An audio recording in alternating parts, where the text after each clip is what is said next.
ताकि पर्यावरण सुरक्षित करके बेहतर जीवन जी सके।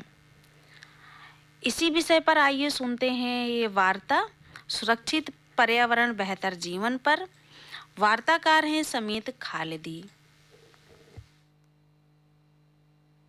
पर्यावरण संरक्षण को मद्देनजर रखते हुए सकारात्मक कदम उठाने की जरूरत के बारे में वैश्विक जागरूकता बढ़ाने के लिए हर साल ये कार्यक्रम संयुक्त राष्ट्र पर्यावरण कार्यक्रम द्वारा आयोजित किया जाता है। पिछले 3 दशकों में ये महसूस किया गया है कि वैश्विक पर्यावरण की रक्षा करना दुनिया भर में प्रमुख चुनौतियों में से एक है। रियो डी जेनेरियो में आयोजित 1992 के पर्यावरण और विकास पर संयुक्त राष्ट्र सम्मेलन में इस पर सहमति बनी। ये अंतर्राष्ट्रीय पर्यावरण नीति के लिए महत्वपूर्ण मोड़ था। राष्ट्रों द्वारा 2 महत्वपूर्ण चिंताएं उठाई गई थी, जो पर्यावरण संरक्षण और आर्थिक विकास थे। हमारे शास्त्रों में संतोष परम सुखम की बात की गई है। विकास वह स्थिति है जिसमें व्यक्ति और समाज स्थायी सुख, शांति और संतोष का उपयोग करते हैं। वहाँ प्राकृतिक संसाधनों का शरण नहीं होता, बल्कि उनकी वृद्धि होती रहती है। असंतुलन असंतोष की जननी है। इन स्थितियों में आज की भोगवादी सभ्यता को बाहुल्य के स्थान पर सादगी और संयम को सर्वोच्च प्राथमिकता देनी होगी। निश्चित रूप से कई वस्तुएं ऐसी होंगी जिनके बिना हमारा जीवन चल नहीं सकता और हमें इनके विकल्प ढूंढने होंगे। धरती पर घटते बढ़ते तापक्रम एवं मौसम परिवर्तन ने मौसम विज्ञान के विशेषज्ञों को आश्चर्य में डाल दिया है। कई देशों में ये देखा गया है कि गर्मियों में अधिक गर्मी, सर्दियों में अधिक ठंड, तेज तूफान एवं आंधियां चलना, बर्फीले भागों की बर्फ तेजी के साथ पिघलना धरती पर पर्यावरण असंतुलन का संकेत है। धरती के पर्यावरणीय संतुलन को बनाए रखने के लिए सन 1997 में क्योटो प्रोटोकॉल या क्योटो समझौता के अंतर्गत मौसम परिवर्तन महासभा सम्मेलन आयोजित किया गया था, जिसमें पर्यावरण संतुलन को लेकर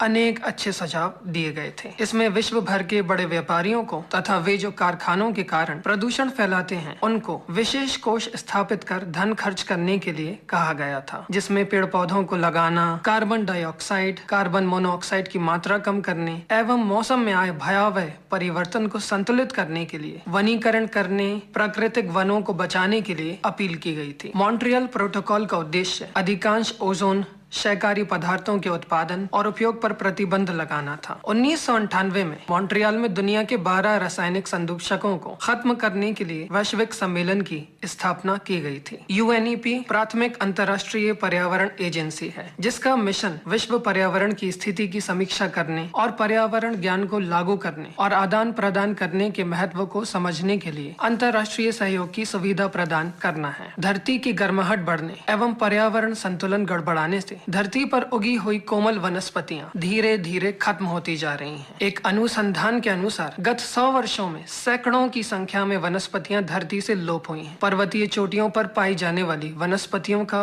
धरती की गर्माहट बढ़ने से धीरे धीरे लोप हो रहा है, क्योंकि इनकी पर्यावरण प्रणाली इस गर्माहट का प्रतिकूल प्रभाव पड़ रहा है, जिसमें चोटी पर पाई जाने वाली वनस्पतियों का 4 से 6 मीटर की परिधि पर लोप हो गया। धरती के तापक्रम में लगभग 0.1 डिग्री सेल्सियस से 3.5 डिग्री सेल्सियस की वृद्धि हुई है, जिसका प्रभाव वनस्पतियों पर पड़ रहा है। समुद्री पर्यावरण के अत्यधिक विषाक्त होने, अम्ल एवं लवणों की सांद्रता बढ़ने एवं तेल के विशाल टैंकरों के दुर्घटनाग्रस्त होने से हजारों टन कच्चा तेल समुद्री परत पर गिर जाता है, जिससे लाखों की संख्या में जीवों की मृत्यु हो जाती है। एक और जहां सभी महासागर प्रदूषण से भयावह रूप से ग्रस्त हुए हैं, उसी प्रकार पिछले 100 वर्षों में धरती एवं समुद्री तापमान में भारी परिवर्तन आया है। मौसम वैज्ञानिकों की खोज के अनुसार गत 40 वर्षों के समुद्री तापक्रम में 1 डिग्री सेल्सियस की वृद्धि हुई है। इस गर्माहट के कारण आर्कटिक क्षेत्र की बर्फ पिघलने से एवं आर्कटिक समुद्री भाग के तापमान के बढ़ने से वहां पर पाए जाने वाले समुद्री पक्षियों का बड़ी तेजी के साथ लोप हुआ है। विश्व के अनेक देशों में विभिन्न भूभागों पर आच्छादित वनों का बड़ी निर्ममता से कटान जारी है एवं पहले से घटकर 1/10 भाग रह गए हैं। धरती पर विलुप्त हो रहे विभिन्न प्रकार के वृक्ष एवं जीव जंतु इसका परिणाम है। भूमंडल के गर्माने से विश्व के अनेक भागों की वनस्पतियां लोप हो गई हैं। कुछ लोप होने के कगार पर हैं और कुछ संकटग्रस्त स्थिति में हैं। इन वनस्पतियों में ठंडे स्थानों, पर्वतीय भूभागों की